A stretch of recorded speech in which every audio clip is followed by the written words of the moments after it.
වැස්ස වෙලාවේ උණු උණුවේම රසට හදන් කන්න පුළුවන් ඉක්මන් චීස් කොත්තු රෙසිපි එකක් try කරමුද?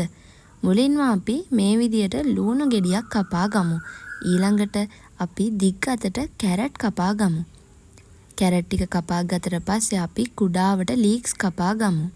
මේ එළවලු වලින් අපේ චීස් කොත්තුවේ හොඳ රසක් ඇති කරනවා. ඔගොල්ලෝ සැරට කන්න කැමති නම් අනිවාර්යෙන්ම මේ චීස් කොත්තුවට මාළු මිරිස් කපලා එකතු කරගන්න. ඔයගොල්ලන්ගේ සැර අනුව එක එකතු කරගන්න පුළුවන්. ඊළඟට මේ අමුද්‍රව්‍ය සේරටම අමතරව අපි තක්කාලි අනිවාර්යෙන්ම මේ චීස් කොත්තුවට එකතු කරගන්නවා. ඊළඟට සුදු ලුණු කුඩාවට කපා ගන්න. මේ චීස් කොත්තුවට අපි එකතු කරන්නේ සොසේජස් සහ බිත්තර විතරයි. අපි මුලින්ම සොසේජස් මේ විදියට කුඩාවට කපා ගමු. ඊළඟට රත් වුණ පෑන් එකට සොසේජස් ටික දාලා ඒ ටික හොඳින් බැදගමු. සොසේජස් සහ බිත්තර විතරක් එකතු කරන නිසා මේක හරිම ලේසි රෙසිපියක්. ඊළඟට අපි මේකට එකතු කරනවා පරාටා. පරාටා පොඩියට කපාගෙන පරාටා 10ක් තමයි අපි මේ රෙසිපියට එකතු කරගන්නේ. ඊළඟට අපි තෙල් ටික රත් වීගෙන ඉද්දී ඒකට මාජරින් ටිකක් ඇඩ් කරලා මේක හොඳින් රත් කරගන්නවා. මේකට සුදු ලුණු එකතු කරලා බැද ගන්නවා.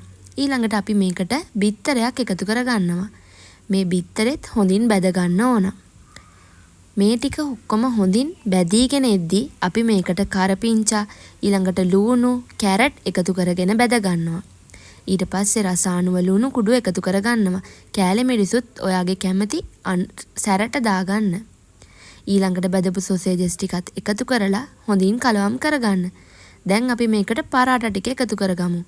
පරාටා ටික එකතු කරලා මේ ටික හොඳින් කලවම් කරගන්න. කලවම් කරගෙන එද්දී අපිට තේරෙනවා කිරි එකතු කරගන්න ඕනේ කියලා. මේ වෙලාවේ ඔයාගේ පරාටා ටික හොඳින් පෙඟෙන තුරු කිරි එකතු කරගන්න. අපි මේකට එකතු කරගන්නේ ෆ්‍රෙෂ් මිල්ක්. ෆ්‍රෙෂ් මිල්ක් වැඩි වෙන තරමට කොත්තුව රස වෙනවා. ඊළඟට මේකට චීස් වෙජස් එකතු කරගන්න. අපි මෙතන චීස් වෙජස් දෙකක් තමයි එකතු කරන්නේ පරාටා 10ට. ඊළඟට රසායනික ගම්මිරිස් එකතු කරලා අපි ලීක්ස්, මාළු මිරිස් සහ තක්කලි එකතු කරගන්නවා. මාළු මිරිස් සහ තක්කලි එකතු කරන එකෙන් මේ චීස් කොත්තුවට හරිම යුනික් රහක් එනවා.